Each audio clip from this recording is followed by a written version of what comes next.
കാരണവർ വധക്കേസ് ഷെറിൻ പുറത്തിറങ്ങുന്നതുമായി ബന്ധപ്പെട്ട് ഒരുപാട് ന്യൂസുകൾ ഇപ്പം വരുന്നുണ്ട്. അതായത് ഷെറിൻ ജയിലിനകത്ത് എങ്ങനെയായിരുന്നു എന്നും ഇപ്പോൾ പെട്ടെന്ന് തന്നെ എന്തുകൊണ്ടാണ് ഷെറിനെ വിട്ടയക്കുന്നതെന്നും എന്നൊക്കെ പറഞ്ഞുകൊണ്ട് പലവിധ ന്യൂസുകൾ. അതായത് നല്ല നടപ്പിൻ്റെ ഭാഗമായിട്ടാണ് ഷെറിൻ്റെ ശിക്ഷാവിധി കുറച്ചുകൊണ്ട് പെട്ടെന്ന് പുറത്തേക്ക് വരുന്നത്. എന്താണ് ഷെറിൻ്റെ നല്ല നടപ്പെന്ന് നമ്മൾ ഈ ന്യൂസുകളിലൂടെയൊക്കെ നമ്മൾ അറിയുന്ന കാര്യമാണ്.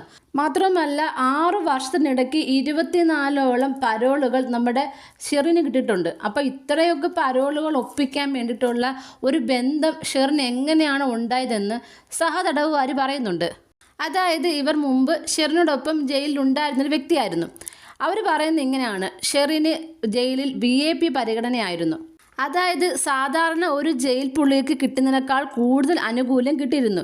വീട്ടിൽ നിന്ന് കൊണ്ടുവരുന്ന ബെഡ്ഷീറ്റുകൾ, നല്ല ഡ്രസ്സുകൾ, അതായത് ജയിലിടുന്ന വസ്ത്രം പോലും പുറത്തുനിന്ന് തയ്ച്ചുകൊണ്ട് വരുന്ന വില കൂടിയ തുണിയിലുള്ള വസ്ത്രങ്ങളായിരുന്നു ഉപയോഗിച്ചിരുന്നത്.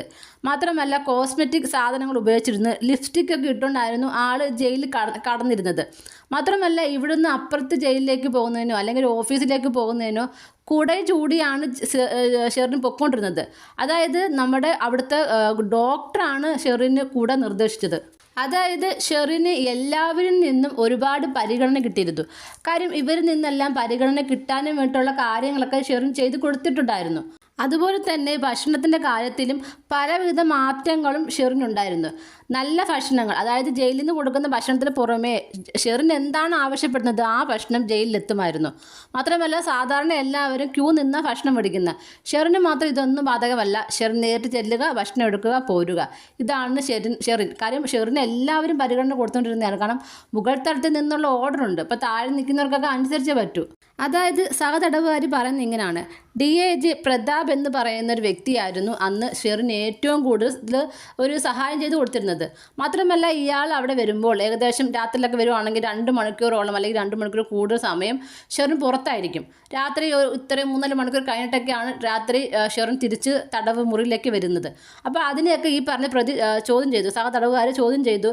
പലവിധ പരാതികളും ഇവർ ഉന്നയിച്ചു. പലർക്കും പരാതികൾ അയച്ചു. പക്ഷേ ഇതൊന്നും എവിടെ എത്തിയതുമില്ല, ഒന്നും പരിഗണിച്ചതുമില്ല. പക്ഷേ ഈ പോലീസുകാരെല്ലാവരിലും തെറ്റുകളല്ലെന്ന് പറഞ്ഞ പോലെ തന്നെ കുറച്ച് പേർക്ക് നീതിപരമായിട്ട് ജോലി ചെയ്യുന്നവരുണ്ടായിരുന്നു. അപ്പോൾ ആ ഒരു സഹായത്തോടെ ഈ നീതിപൂർവ്വം ജോലി ചെയ്യുന്ന ആൾക്കാരുടെ സഹായത്തോടെ കൂടി തന്നെ അന്ന് ഈ പരാതികളെല്ലാം ഈ കൈരളി TV-യിലേക്ക് ഈ പരാതിക്കാരി എഴുതി വിട്ടിരുന്നു. അപ്പോൾ ഈ ഒരു കൈരളി TV-യിൽ ഇതിനെക്കുറിച്ചുള്ള റിപ്പോർട്ടിംഗ് വരികയും അതിനെ തുടർന്ന് നമ്മുടെ ജയിലിൽ അന്വേഷണം ഉണ്ടാകുകയും സെർച്ചിങ് ഉണ്ടാകുകയും ചെയ്തു. അതിനെ തുടർന്ന് നമ്മുടെ ഷെറിൻ്റെ വസ്ത്രങ്ങളും പല കാര്യങ്ങളും പിടിച്ചെടുത്തു. അപ്പോൾ പ്രിയപ്പെട്ട ഷെറിൻ്റെ ഇത്തരത്തിലുള്ള ഐറ്റംസ് എല്ലാം കൊണ്ടുപോയതിൽ ഭയങ്കരമായിട്ട് ദേഷ്യപ്പെട്ട് നമ്മുടെ DIG പ്രതാപ് വന്നു ഇവരൊക്കെ ചോദ്യം ചെയ്തു. ഈ സഹതടവുകാരൊക്കെ ചോദ്യം ചെയ്തു. നിങ്ങൾ ആരെ സഹായത്തോടു കൂടെയാണ് ഈ പരാതി പുറത്തു പോയെന്ന് പറയണമെന്ന് പറഞ്ഞു. അപ്പോൾ എന്തായാലും ഇവർ സ്ട്രോങ് ആയിട്ട് നിന്നു. ആരാ സഹായിച്ചെന്ന് പറഞ്ഞില്ല കേട്ടോ. അപ്പോൾ അതിൻ്റെ പേരിൽ ഇവരുടെ അപ്പോൾ അന്ന് അവർ ജയിലിൽ നിൽക്കുന്ന സമയമായിരുന്നു. അപ്പോൾ ഇത് നീട്ടി വിടും, നീ ഇവിടെ പലവിധ പ്രശ്നങ്ങൾ ഉണ്ടാക്കിയെന്ന് പറഞ്ഞുകൊണ്ട് വീണ്ടും ശിക്ഷാ കാലാവധി കൂട്ടുമെന്നൊക്കെ പറഞ്ഞ് ഭീഷണിപ്പെടുത്തി. പക്ഷേ എന്തൊക്കെ ഭീഷണി ഉണ്ടായിട്ടും ഈ DGP പ്രതാപ് എന്ന് പറഞ്ഞ ആളുടെ ഭാഗത്തു നിന്ന് എന്തൊക്കെ ഭീഷണി ഉണ്ടായിട്ടും ഇവർ സ്ട്രോങ് ആയിട്ട് തന്നെ നിന്നു കേട്ടോ. അതുകൊണ്ട് തന്നെ ഇവരെ ഒന്നും ചെയ്യാൻ പറ്റില്ല. ഇവരെ ശിക്ഷാ കാലാവധി കഴിഞ്ഞപ്പോൾ ഇവർ പുറത്ത് പോവുകയും ചെയ്തു. പുറത്തിറങ്ങിയ ശേഷവും ഇവർ വെറുതെ ഇരുന്നില്ല. ഇവർ പല ആളുകൾക്കും പരാതി നൽകി. അതായത് DGP സെൽകുമാറിന് ഇവർ പരാതി നൽകിയിരുന്നു. അന്ന് ഈ പരാതി നൽകിയപ്പോൾ സുനിതയ്ക്ക് എതിരെ ഈ DGP സെൽകുമാർ ഒരുപാട് ആരോപണങ്ങൾ പറഞ്ഞിരുന്നു. നിങ്ങൾ അന്തേവാസികളെ ആക്ഷേപിക്കുന്ന തരത്തിലുള്ള ഇതുപോലത്തെ കാര്യങ്ങൾ പറഞ്ഞാൽ ഞാൻ നിങ്ങൾക്കെതിരെ നടപടി എടുക്കുമെന്നാണ് അന്ന് DGP സെൽകുമാർ പറഞ്ഞത്. അപ്പോൾ പിന്നെ ഈ ഒരൊറ്റ കാര്യത്തെ കൂടെ തന്നെ നമുക്ക് മനസ്സിലാക്കാമല്ലോ എന്താണ് DIGക്കും DGPക്കും ഒക്കെ ഷെറിനുമായിട്ടുള്ള ബന്ധമെന്ന്. മാത്രമല്ല സുനിത പറയുന്ന മറ്റൊരു കാര്യം എന്ന് പറയുന്നത് ഗണേഷ് കുമാറുമായിട്ട് ഈ ഷെറിന് ബന്ധമുണ്ട് എന്നാണ്. അപ്പോൾ ഈ മിക്ക സ്ത്രീ സംബന്ധമായ പ്രശ്നങ്ങളിലും ഗണേഷ് കുമാറിൻ്റെ പേര് വരുന്നുണ്ട്. എന്താണെന്ന് നമുക്ക് മനസ്സിലാവുന്നുണ്ടല്ലോ എന്താണെന്ന്. എന്തായാലും ഇത്രയൊക്കെ പിടിപാടുള്ള ഷെറിന് എന്തായാലും ഇതിലും നേരത്തെ പുറത്തു വിടാൻ എന്തെന്നാണ് എനിക്ക് തോന്നുന്നത് അല്ലേ. ഇത്രയെങ്കിലും അവർ പിടിച്ചുകൊണ്ടിരുന്നതാണ്. നാട്ടുകാരൊക്കെ എന്ത് പറയും എന്ന് പറഞ്ഞിട്ട്.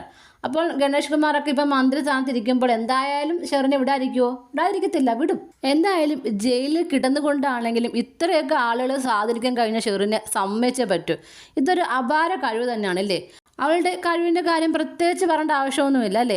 അതായത് ഈ കാരണവരെ വധിക്കാൻ വേണ്ടിയിട്ട് ഇവൾ കൊണ്ടുവന്ന ആളുകളുമായിട്ടുള്ള ബന്ധങ്ങളും മാത്രമല്ല ഇവക്ക് എത്ര എത്ര ആണുങ്ങളുമായിട്ടുള്ള ബന്ധങ്ങളുടെ കുറിച്ചും ആ നാട്ടുകാർ അന്ന് പറഞ്ഞതൊക്കെ നമ്മൾ കേട്ടിരുന്നതാണ് ആ വാർത്തയിലൂടെ അല്ലേ. അപ്പോൾ ഇവക്ക് എനിക്ക് തോന്നുന്നു ആളുകളെ വശീകരിക്കാൻ വേണ്ടി പ്രത്യേക ഒരു കഴിവുണ്ട്. അത് അവൾ എവിടെ പോലും ചെയ്യുക തന്നെ ചെയ്യും. ഇനി അവളെ ജയിലിലിട്ടാലല്ല, ഇനി എവിടെ ഇട്ടാലും ഇതുപോലെ ആളുകളെ സ്വാധീനിച്ച് അവൾക്ക് വേണ്ട കാര്യങ്ങളൊക്കെ അവൾ ചെയ്തു കൂട്ടും.